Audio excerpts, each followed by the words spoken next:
नमस्कार साथियों,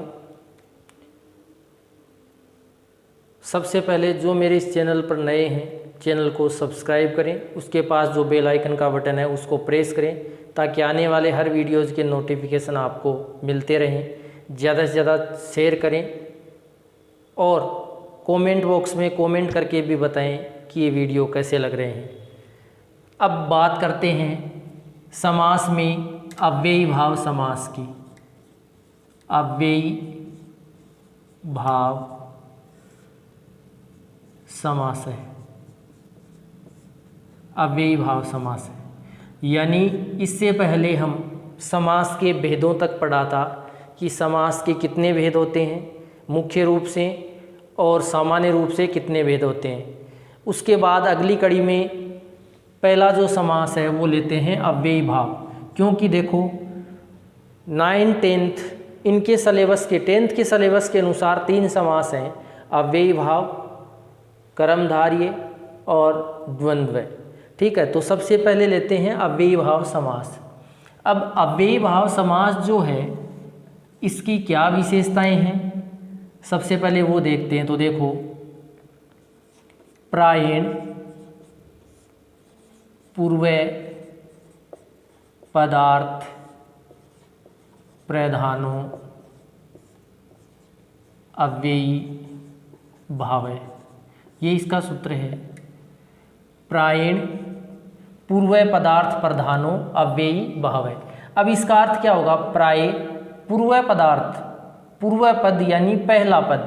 देखो समास के अंदर 2 पद होंगे, एक पूर्व पद एक उत्तर पद। उत्तर पद का मतलब दूसरा पद और पूर्व पद का मतलब पहला पद। तो इस समास में कौन सा पद प्रधान होगा? पूर्व पद। पूर्व पद है प्रधान होगा, वह कौन सा होगा? अव्ययी भाव समास होगा। यानी प्राय जिसमें पहला पद प्रधान होता है वो कौन सा समास कहलाता है? अव्ययी भाव समास कहलाता है। अब इसके अंदर यानी इसकी हिंदी करेंगे तो देखो, प्राय जिसमें पहला पद प्रधान, प्राय जिसमें पहला पद प्रधान होता है वह अव्ययी भाव समास कहलाता है, कहलाता है। प्राय जिसमें पहला पद प्रधान होता है वह अव्ययी भाव समास कहलाता है। अब देखो, इस समास के अंदर जैसे 2 पद हो गए, पहला पद तो क्या होगा? पहला पद अव्यय या फिर क्या होगा? उपसर्ग होगा। दूसरा पद क्या होगा? संज्ञा। यानी 2 पद होंगे, ये पहला पद होगा और ये दूसरा पद। तो पहला पद इसका अव्यय या उपसर्ग होगा और दूसरा पद इसका क्या होगा? संज्ञा होगा, और समस्त पद बनेगा वो अव्यय कहलाएगा। तो कहने का मतलब 2 पद होंगे इस समास के अंदर, 2 पद होंगे, पहला पद अव्यय या उपसर्ग होगा, दूसरा पद क्या होगा? संज्ञा होगा, और समस्त पद क्या कहलाएगा? अव्यय कहलाएगा। अब इसकी बात करें आगे तो इस समास में या इस समास का समस्त पद नपुंसक लिंग एक वचन में रहेगा। इस समास का समस्त पद नपुंसक लिंग एक वचन में रहेगा। यानी इसकी ये पहचान है कि इसका जो समस्त पद होगा वह नपुंसक लिंग एक वचन में होगा। अब नपुंसक लिंग एक वचन में करने के लिए क्या क्या इसकी और विशेषताएं होंगी? तो देखो,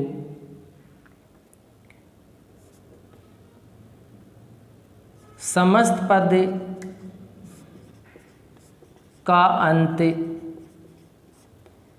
ए या आ से होगा समस्त पद का अंत ए या आ से होगा तो अंत में क्या जोड़ देंगे, मैं जोड़ देंगे।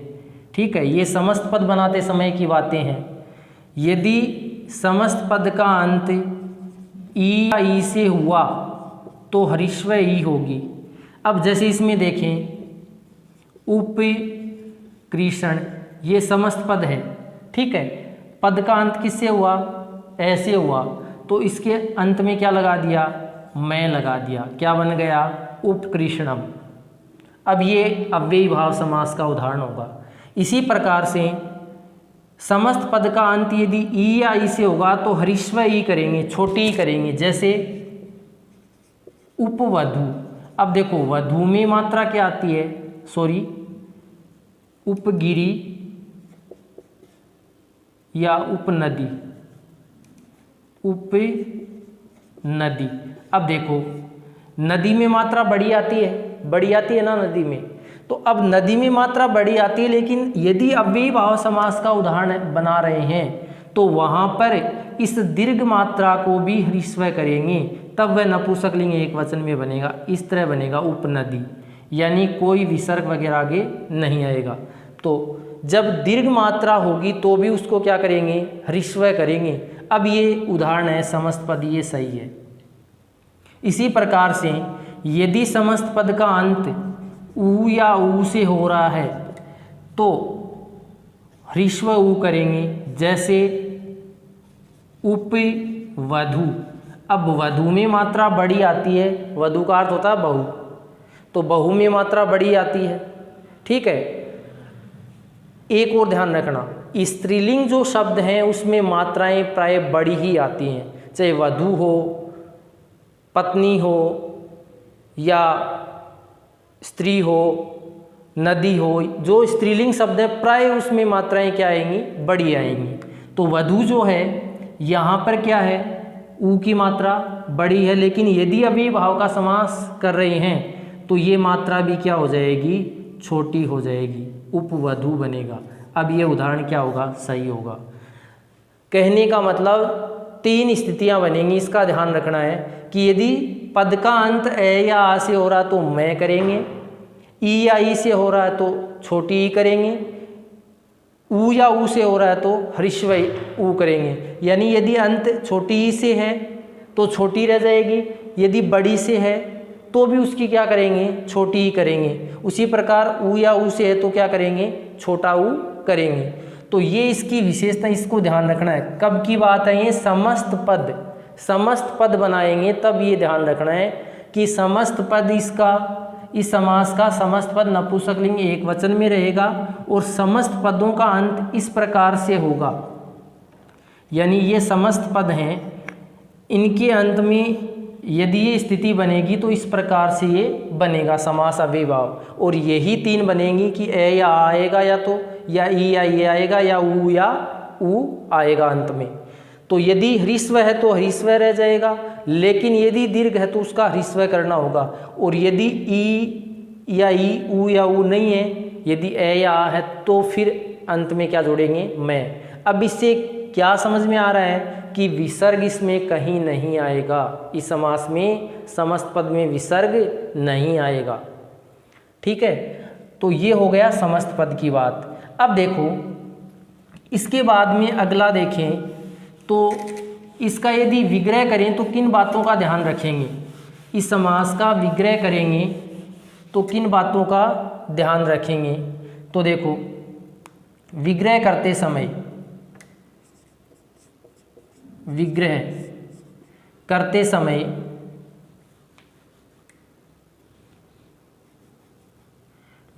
करते समय उत्तर पद में आवश्यकता अनुसार क्या लगा देंगे, विभक्ति। उत्तर पद में आवश्यकता अनुसार, उत्तर पद यानी दूसरा पद, उत्तर पद का अर्थ क्या होगा, दूसरा पद। उत्तर पद में आवश्यकता अनुसार विभक्ति लगा करके पूर्व पद का क्या लिखा जाएगा, विभक्ति लगाकर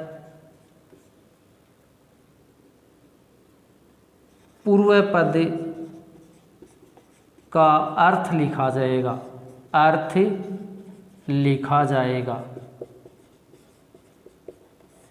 यानी उत्तर पद मतलब दूसरे पद में आवश्यकता अनुसार विभक्ति का प्रयोग, यानी जिस विभक्ति की आवश्यकता उसका प्रयोग करके पूर्व पद है उसका क्या लिखेंगे, अर्थ लिखेंगे। जैसे मान लो उदाहरण के तौर पर देखो, जैसे है उपकृष्णम, ये कोई उदाहरण है, उपकृष्णम, ठीक है। अब उत्तर पद पहला पद कौन सा हो गया, उप हो गया, दूसरा पद कौन सा हो गया, कृष्णम हो गया, ठीक है। अब इसमें क्या करेंगे, उत्तर पद में आवश्यकता, कृष्ण है उत्तर पद, तो कृष्ण में आवश्यकता अनुसार षष्ठी लग जाएगी कृष्णस्य। फिर पूर्व पद का अर्थ, अब उप का अर्थ क्या होता है हिंदी में, समीपम, समीपम, ठीक है। संस्कृत में समीपम या समीप, तो ये तो उत्तर पद हो गया, इसमें आवश्यकता अनुसार विभक्ति षष्ठी का प्रयोग हो गया, और ये उप का क्या हो गया, अर्थ लिख दिया। तो कहने का मतलब क्या हो गया कि पूर्व पद, उत्तर पद में आवश्यकता अनुसार विभक्ति लगा करके पूर्व पद का क्या लिखा जाएगा, अर्थ लिखा जाएगा। किसमें, विग्रह में। और समस्त पद बनाएंगे तो जब ए या आ से अंत होगा तो मैं करेंगे, ई या ई से होगा तो ऋष्व ई, उ या उ से होगा तो ऋष्व उ करेंगे। तो ये इसकी सामान्य सी बातें, यदि ये याद है तो फिर अव्ययी भाव का उदाहरण गलत नहीं होगा। तो दोबारा देख लो कि प्राय जिसमें पहला पद प्रधान होता है वह अव्ययी भाव समास कहलाता है। अब इसमें दो पद होंगे, पहला पद अव्यय या उपसर्ग होगा, दूसरा पद क्या होगा, संज्ञा होगा, दूसरा पद क्या होगा, संज्ञा होगा। अब अव्यय या उपसर्ग या संज्ञा देखो इसी उदाहरण में देख लो, जैसे उप है, ये क्या है, अव्यय है या फिर उपसर्ग है, तो यहाँ पर उप क्या है, उपसर्ग है। कृष्णम क्या है, संज्ञा है, ठीक है। और ये पूरा पद क्या कहला रहा है, अव्यय कहला रहा है। क्या कहला रहा है, अव्यय। तो कहने का मतलब पहला पद अव्यय या उपसर्ग होगा, दूसरा पद संज्ञा होगा, और समस्त पद क्या कहलाएगा, अव्यय कहलाएगा। तो वहाँ पर कौन सा समास बनेगा, अव्ययी भाव। यानी अव्ययी भाव की पहचान है कि पहला पद इसमें प्रधान रहेगा, पहला पद अव्यय या उपसर्ग होगा, तथा दूसरा पद क्या होगा, इसमें संज्ञा होगा। अब देखो ये समास 16 भागों में डिवाइड है, यानी इसके 16 पार्ट हैं, लेकिन जो हमारे सिलेबस में उसी के अनुसार हम करते हैं। तो देखो इसमें से पहला देखें, इस समास में पहला भाग देखें तो वह कौन सा, देखो पहला यदि भाग देखें इसका अव्ययी भाव का, तो देखो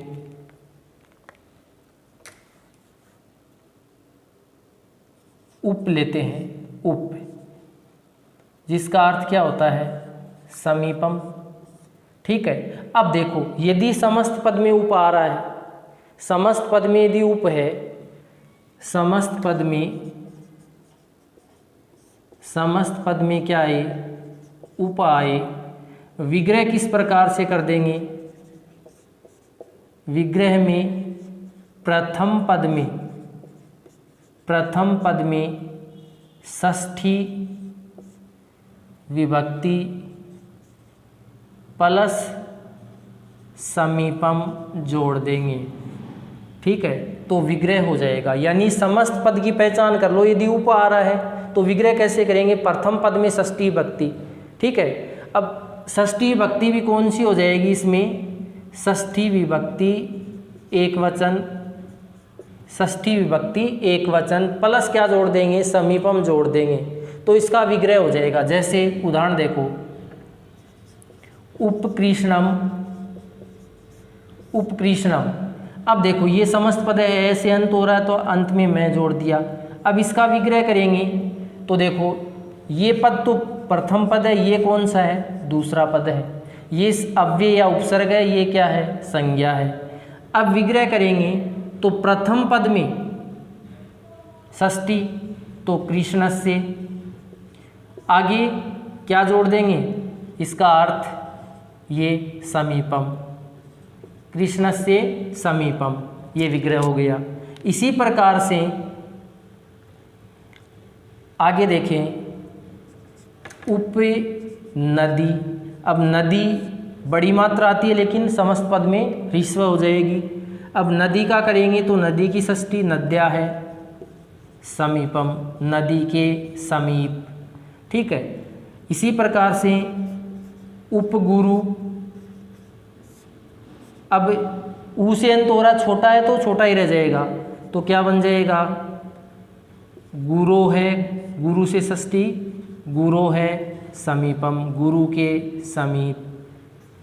उपवधु, वधु में मात्रा बड़ी आती है, लेकिन यहाँ क्या करेंगे, ऋस्व है, तो क्या बनेगा, वधवा है समीपम, वधु के समीप। इसी प्रकार से